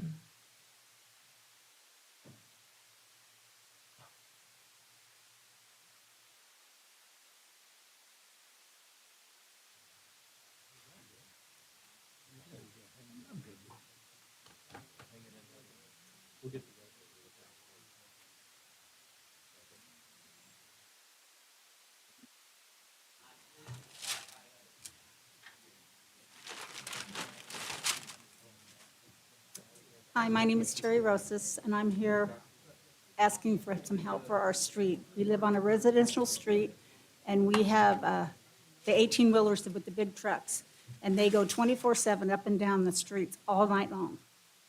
Our streets are getting damaged. There was oil spilled on the streets. When they go by, our windows shake, and an incident happened just last week. I was pulling off of this Fontana Avenue onto our street, and the diesel was trying to back in with its trailer into a residential, their driveway. I had to stay there for 5 minutes before I could even continue to go to my house. And my concerns is, if we have any issues, there's no responders could get to the street, because when the diesels are coming and we're going one way, there's no way for us to even get around them. You sit there and it's like you got to sit there and find who's going to move. So I would have to back out because they're too big to back out. They can't turn around. And it's getting worse. Before, I've called and complained, and they said they'll do something. It's just getting worse. The whole street is nothing but trucks. 24/7, and they go by fast. And we don't know what to do anymore. And so we're here to say, we need help if somebody can help us. And we have pictures. And do you want to talk to tell them? Thank you. Good morning. My name is Ezekiel, and we are neighbors over there in the same area. We live, I'm on the house on 9829 cutoff. I'm going to spell that one for you as a C-A-O-B Avenue in Fontana, and it's getting crazy. That is a small street, and it's hundreds of trucks. 100, when I say 100, just on one lot, it's over 60 big semi-trucks over there. And it goes back and forth in that small street. And barely last week, I got home. We got pictures, we're gonna leave it for you guys over here.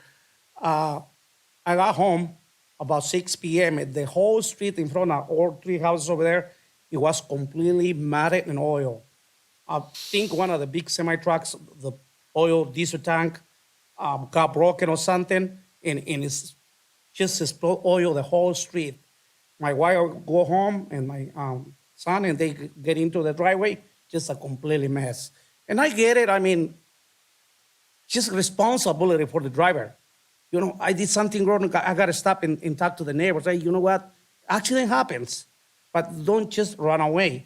In that street, I don't know if it's legal. If it's legal, it's legal. I'm not gonna say anything, but we just wanna make sure that we are taking care over there, if it's that possible. I would say so. You want to talk to Mario? Sir, if you've signed up to speak, I will be able to call your name shortly. Thank you. And Thanks so much, okay? Okay, thank you. Unfortunately, the supervisor that serves your area is not here today. I can have someone on my team provide you a card, and we can get you in touch with the second district supervisor. We are talking just about the big semi-trucks, that's it. Thank you. All right, so our next request to speak, was that Ezekiel Mendoza? Yes, I am. Okay, thank you. So then we will move to Terry Radsick, followed by Jane Hunt-Rubel. Every Shield race book.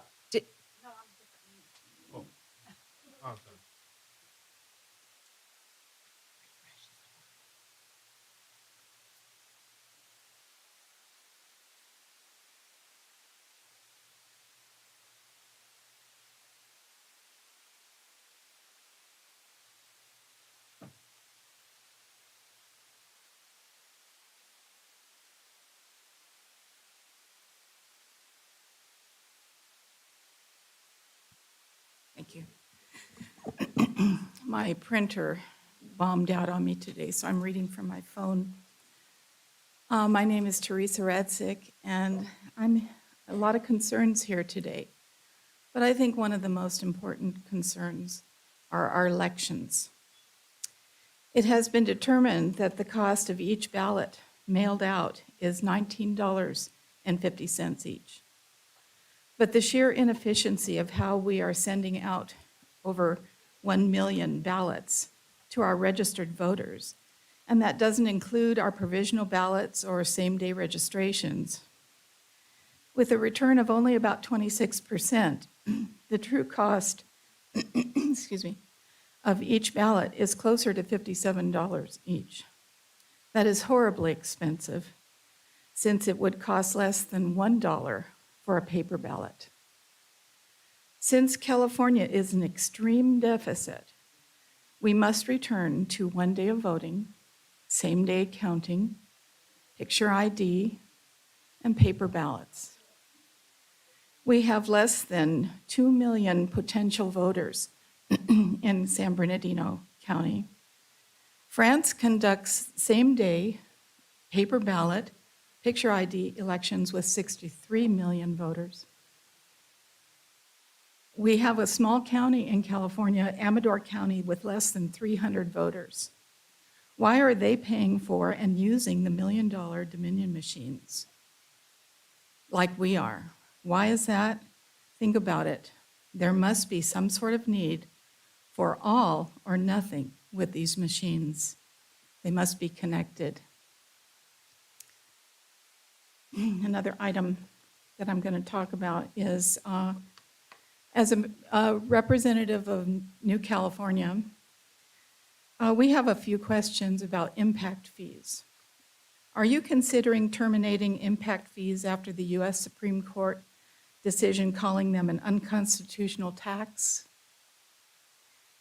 How much in impact fees have you charged over the last 10 years? If you are not going to terminate impact fees, how do you plan to justify them as fees rather than taxes?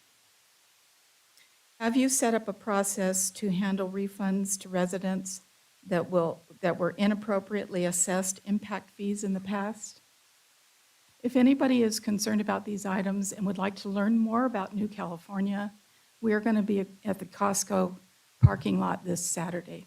Come by. Thank you. Jane Hunt Rubel, who will be followed by Scott Violi.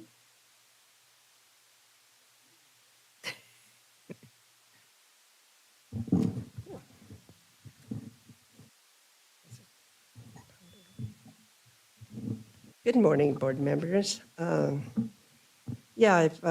of all, I'd like to talk about the situation on Cajon and Boulevard and between Ogden and First Avenue. There's a house there that was, I complained about it last month, and I noticed last month I was driving by there, and there was 5 officers there from the sheriff department and a fire truck. And then they had a for sale sign up, and the property is really disgusting. They've got all kinds of, and they still have junk cars for sale signs down, but I'm wondering what the heck's going on, because then there's that truck stop place right next to it, and it looks really bad on Cajon Boulevard. So I'd like to see some kind of committee or something to legally do something about this. Plus, we're getting vendors now in their food trucks in unincorporated Muscoy along Cajon Boulevard. They're causing traffic problems. So it's just ongoing, and I'd like to see it stop, because Cajon Boulevard just is really not very nice looking. And another thing I want to talk about is on, when was it? May 15th. Well, I got a letter a week before that from the appraisal of the county real estate. It's about the sidewalks in Muscoy, which I'm still angry about, because I was never notified at all. And I own property out there, and they're taking away an easement, almost half of my easement. And I was really unhappy when the gentleman came out with the people. I wasn't feeling good anyway, and I'm not going to apologize for it, because I've been upset about this, because I only found out about this project in 2021 when I noticed a surveyor in the middle of the street. And I was shocked when he told me there's surveying for sidewalks. And I said, well, I'm a property owner. Why the heck? So I'd like to ask the county, who's responsible for this? Because I was reading Safe Routes to School thing, which they held up in 2018 up at the elementary school above me. But I didn't even know about that. Some friends of mine were complaining why the street was shut down, Vermont Street, between First and Second. I said, I have no idea. So I went up there, and I thought it was just an event for the school. And I asked Eloise Reyes something about it, and they never said anything about the sidewalks. So I went home, and I didn't know what was going on about that. We should have been notified about that too, but we weren't. So my question, I'd like to speak to somebody That's time. who approved this project. Thank you very Thank you very much. Scott Thole, followed by Garth Pazant. Thank you. My wife Rachel and I purchased a vacation rental in Big Bear City in 2021. We understand you will be addressing the housing study and the need for adjustments to the short-term rental ordinances on June 11th. The current ordinance has increased our fees and posed a severe impact on our property rights, which we have limited the ability for us to produce the necessary income we require. We've discussed this, the STR occupancy issues with Supervisor Rao, thank you very much, and are encouraged by her that the board will review the changes and consider reverting some of them back to the previous ordinance. When our rental permit was last renewed, our occupancy was reduced from 10 to 6. This change was due to a change in the STR ordinance to determining occupancy using the assessor's office records of the number of bedrooms. Our home is 2,042 square feet, comprising 10 total rooms with 3 bedrooms, including a 427 square foot loft. The loft is not included in the assessor's records as a bedroom. Since our home is furnished with 6 beds, that each will sleep 2 persons, it makes no sense that our occupancy should be limited to 6 guests. In addition, our large off-street driveway is permitted for 6 vehicles. As you know, the latest City of Big Bear Lake ordinance allows 1 person for 200 square feet, which we believe should be the same in the San Bernardino County ordinance. We are retired, hands-on self-managers that market through Airbnb to families, and we vet all guest requests. You will see in your records there have been no warnings or fines imposed on our property.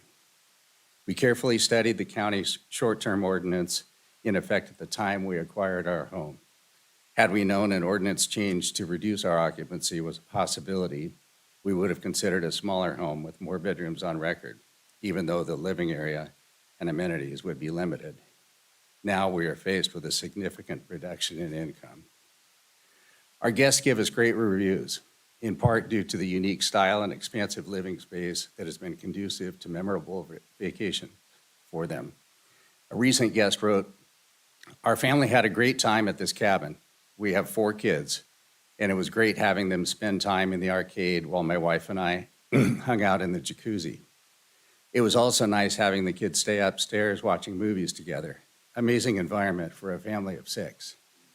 If this couple has another child, they'll have to leave one home. We appeal to you to reverse the increased license fees and the occupancy limit formula. Without the ability to host 10 or more guests, we may be forced to consider legal action as other STR owners are considering, or struggle to find other means to maintain our home." That's time. Thank you. Sir, if I can ask you to get in contact with my staff over here and we can continue this conversation offline. Thank you. Next up, I have Garth Pazant, and we are going to go after Garth to Hesperia to our remote for Derek Rutherford after Garth, and then we'll come back to speakers here in chambers. I am a tourist from the planet Pluto to come visit the community of Devore of the planet Earth. As of yet, I have no money, so I decided to go to Home Depot and hang out with the guys. A guy in a car pulls up. I push everybody out the way, stick my head in the guy's window. The guy asked me, "Do you have a job?"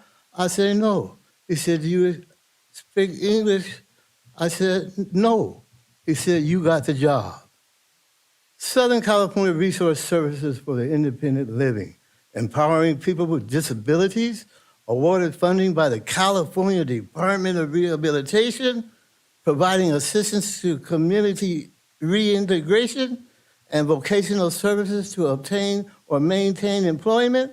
The local San Bernardino office is run by a slave master, a female white token, and a house Negroid. Any who submit themselves to this program are rendered subjugate from beginning through the whole process. You are on your own. Again, if the house Negroid betrays his own, she will betray you. Citizens, check the U.S. Treasury. The nation of China is the highest owner of the United States of America. Those who have migrated to America do not claim to be Americans. They must invest in America or get out. Once one moves to America, their income goes back to their mother country. That reveals that they do not support America. The land flowing with milk and honey. Following China are the Japanese, Moog, Punjabi, Arabic, Hindi, Thai, Cambodian, and Lao. It is alleged that the above nations control our Social Security Administration and its commissioner, whom trains our federal employees to commit fraudulent concealment misconduct against our citizens. Thank you very much. We are going to go to Hesperia, where we have Derek Rutherford. And when we come back into chambers here, we will have Mario Rivera up. Good morning, Madam Chair and honorable supervisors. My name is Derek Rutherford from Mountain View Acres, Victorville, California. I'm here to address a critical flaw in our code enforcement policy and its implementation. According to subsection 83.01.080, residential noise standards for stationary sources like modified wind chimes are set at 55 decibels during the day and 45 decibels at night. However, code enforcement officers are not available to address these noise complaints outside of business hours, making it a sheriff's responsibility with an 8-hour response time in my area. Furthermore, neither code enforcement nor the sheriff's department possess the necessary tools to accurately measure decibel levels as specified in the section. Currently, they rely on subjective discretion without proper training, which leads to the continued failure of enforcement, burdening residents seeking resolution. Complainants also have no way to prove their cases in court. For 4 years, my neighbor's 5 wind chimes have consistently produced noise exceeding 70 decibels, forcing my girlfriend to move out of her own home. Despite valid complaints, both code enforcement and the sheriff's department have failed to address this issue adequately. Research supports the detrimental effects of chronic noise exposure. The National Library of Medicine, the Academy of Sleep Medicine, the concept of quiet enjoyment, essential for well-being, especially in the home, is well documented in both legal and psychological studies on environmental noise. The primary duty of the Sheriff's Department and code enforcement is to literally keep the peace. Current noise standards specify decibel level restrictions to protect residents, but the lack of decibel meter readers to objectively measure noise levels is a serious oversight. This leaves residents vulnerable to intentional harassment from neighbors. I urge you to take the following actions. 1, designate a class 1 or 2 decibel meter reader for departmental and public use. 2, equip code enforcement and the sheriff's department with decibel level readers to objectively address stationary noise sources. 3, enforce penalties for intentional repeated violations of disturbing the peace. Thank you for your attention in this urgent matter. Thank you very much. Mario Rivera, who will be followed by Tara Anton Giorgi.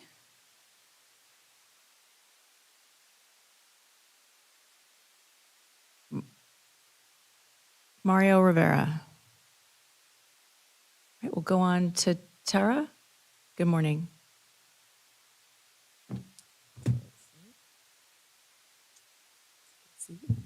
Hello, supervisors and Chair Rao. I'm making public comments today, so I might share my thoughts ahead of the STR ordinance review that is on the agenda for 2024. As the Airbnb host community leader for the Big Bear Valley, I have many conversations with STR permit holders, yet I want to be clear the comments I share today are not those of any board, corporation I am affiliated with. These are my comments and mine alone. As this board prepares to review its current STR ordinance, I ask that the permit fees, which nearly quadrupled, be on the table for review. The magnitude of this increase has significant economic ramifications for homeowners, and unfortunately, this increase took place just prior to some of the highest inflation our country has seen in decades. Second homeowners in Big Bear are, for the most part, aiming to offset their cost. Are they privileged to buy a second home? Yes, it certainly can be viewed that way. Yet there are plenty of first-time home buyers unable to purchase in metropolitan Southern California that were able to enter the housing market in Big Bear. They have not only invested their savings, but their sweat equity as well, truly trying to build wealth with their own hands. I personally can identify with that. We come in all shapes and sizes, yet the bottom line is the right to purchase a property and realize its potential without having the rug pulled from under your feet is a reasonable expectation of any home buyer. Imposing restrictions in the form of high fees hurts us all. It is impossible to plan for an increase of that magnitude. Add inflation, which also has impacted the visitor volume in Big Bear. Well, the housing market can only take so much before property values begin to decrease, which in turn negatively impacts the county's budget. Those that opt out due to these increases do not impact the county's budget by the lack of permit fee they pay, they impact the budget and lost TOT. For every one property that no longer holds a permit, it's a loss of, say, $1,200 a year. But in comparison, for example, if they earn $25,000 gross per year in rent, that is a loss of $1,750 in TOT revenue. And that does not take into account the loss of income for those on the mountain who count on tourism for their livelihood. Restricting property owners does have an impact in an exclusive second home vacation destination community. Not every community is like Big Bear. I do understand that, yet I can only comment on what I see and know. Finally, the current means to determine maximum occupancy could use another look. As written, it allows for more guests with bedrooms, not square footage. Open floor plans with loads of square footage but few bedrooms are limited unnecessarily, while small homes in more dense neighborhoods are packed in. This was another rule change that caught many homeowners by surprise, since the reduction in occupancy was not insignificant. The previous ordinance based the occupancy on square footage, which results in a more appropriate determination of the maximum occupants of a property, which can prevent over-occupancy in more dense neighborhoods. Thank you for your time and considerations of my comments today. Thank you very much. Next, we're going to go to Levon Kazarian and followed by Jefflin Giles.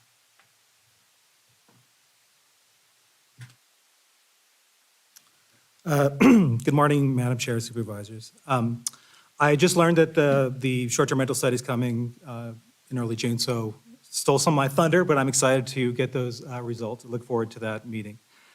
But the irony here is, I think, that you had all the information you had last year with the Granica study. That was money well spent. That study was best practice. It was done by an independent third party. This is how all other counties I've looked at have handled this issue, and I've looked at a lot of these studies. Mono County just came out with one. It's excellent. If you want some homework, it's great. Got lots of surveys of current academic study, lots of policy recommendations. Fantastic. The Granica study was good. But for some reason, the county hired placeholder to conduct another less rigorous study and had county staff working on it, Heidi Duran. So no longer third party, no longer independent, no longer best practice. Now, I don't question the personal integrity of Mr. Wardlaw and his staff, not at all. I do question the wisdom of having county staff do this kind of study because there's no firewall, there's no guarantee that their superiors aren't pressuring them to come up with one result or the other. I'm not saying that's what's happening, but there's no way to be sure that that's not happening when you have county staff doing supposedly objective studies. Again, I've never seen any other county do that arrangement. The Granica study presented the data and left it up to you to make the call. They admitted some data was incomplete, some data was ambivalent, but generally the consensus was that at the levels we're seeing in our communities, some of the highest anywhere in the country, you can't definitively say that short-term rentals are not affecting housing availability and affordability at some level. Sometimes data doesn't spoon-feed you a decision. You are leaders, it's your job faced with imperfect data to make the call. Now, one of the advantages of coming so late after our neighboring counties, like Riverside and LA County, instituted caps and stricter ordinances, is that a political consensus has developed around us. No one's going to blink an eye if, at our numbers, unincorporated San Bernardino County has 4 times the number of short-term rentals that unincorporated Riverside County does. 1 in 3 homes in Joshua Tree is a short-term rental. No one is going to, at those numbers, no one's going to blink when you say that we have a problem with short-term rentals, too many eating up housing, and you're going to institute reasonable caps and other measures to try to deal with it. Excuse me. On the other hand, if this study that comes out in the next couple of weeks, which again is done by county staff, sticks with that placeholder conclusion and tries to saying at these kind of record levels of short-term rentals that there's no connection to housing problems, I mean, I don't know how anyone could take that seriously. It'll generate more anger, more controversy, more news articles in national papers, and at the numbers we're at, I don't see how you can. Thank you. Jefflin Giles, followed by Veronica Golub. Good day, Board of Supervisors and members. My name is Jefflin Giles. I am here to speak up on the situation that I'm concerned about, especially with our elders. One of the matters is that the probate courts are not properly enforcing according to the law, the probate. I found myself to be removed out of a house, my property where my father stayed and was a upstanding citizen of the community. And my father was lured into a conservatorship.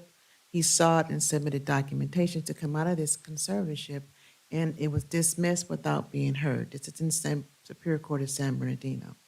And so I'm finding out as I continue to investigate that these government codes are being violated. Government Code Section 1090. Members of the legislature, state, county districts, judicial district, and city officers or employees shall not be financially interested in any contract made by them in their official capacity or by anybody or board of which they are members. Also, 1090 prohibits the contract from being made with the government entity, even if the conflicted member recuses himself. Government Code 820, a public employee is liable for injury caused by his act or omission to the extent as a private person.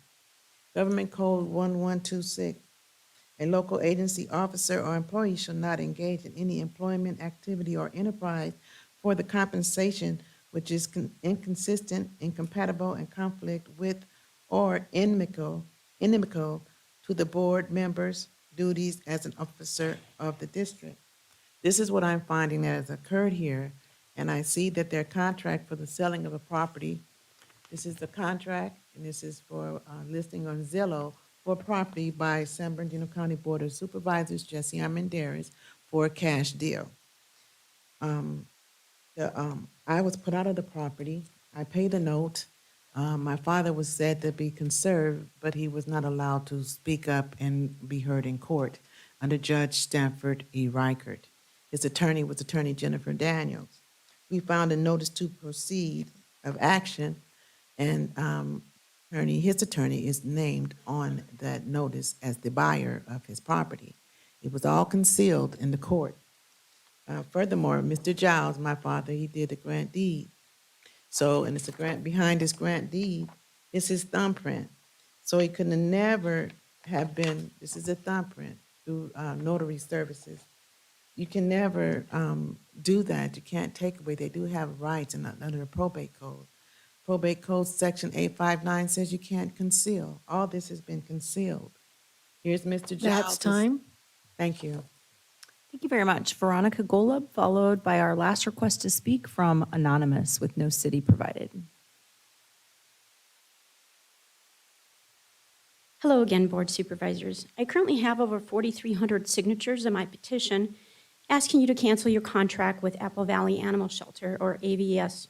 I realize that your options are limited. I'm just asking for you to consider sending SBC animals to a shelter with compassion, one whose main focus are the animals. AVS does the bare minimum with very little effort to get those animals rescued or adopted. I've spoken to dozens of rescues who refuse to work with AVS because they make things too difficult and push rescues away. Unlike other shelters, AVS charges spay-neuter deposits to rescue partners and suspends them if they have over 30 outstanding certs. Some of the animals are not healthy enough to have the procedures done. It's difficult to find affordable vets, and it's hard to get appointments. Rescues are charged a $75 deposit per dog, including puppies. If a rescue saves a mom and 9 pups, they will be charged $750 in deposits up front, and all 10 of those spay-neuter certs will count towards their suspension if they reach 30 outstanding certs. Seriously, what planet do these people live on? We are in the middle of the worst animal shelter crisis in history, and AVS is acting like rescues are made of money, and there's a bottomless pit of rescue partners just waiting to work with them. This past Saturday, AVS had an adoption event. They killed 21 dogs and puppies the week of the event, with 3 killed the day before. They couldn't wait one more day for their adoption event. They knew they would free up kennel space since 4 dogs were already tagged by a rescue. So instead of giving them a chance, they killed them. No emails or final pleas went out to the rescue partners, nothing posted on social media. Last Tuesday was one of the worst massacres. They killed 18 dogs in one day. AVS unlisted 9 of these dogs on Saturday. They didn't send out a plea to the rescue partners. Anyone searching for their lost dogs or looking for dogs to adopt would not see them on the AVS site. Because the links were removed, those dogs sat in limbo over the weekend. The shelter was closed on Sunday and Monday, and they were killed on Tuesday morning. Then they enlisted 9 more dogs to be killed. 2 of those were pups with rescue interest.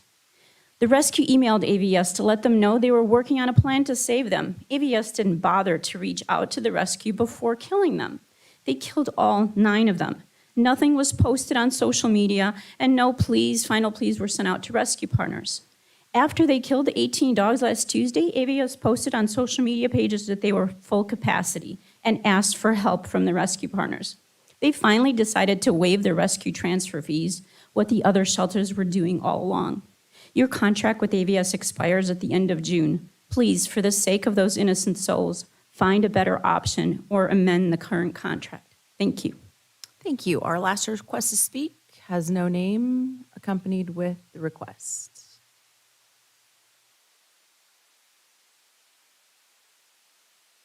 All right. That will end today's board meeting. Our next regularly scheduled board meeting will be here in Chambers, June 11th at 10 a.m. Thank you very much for joining us.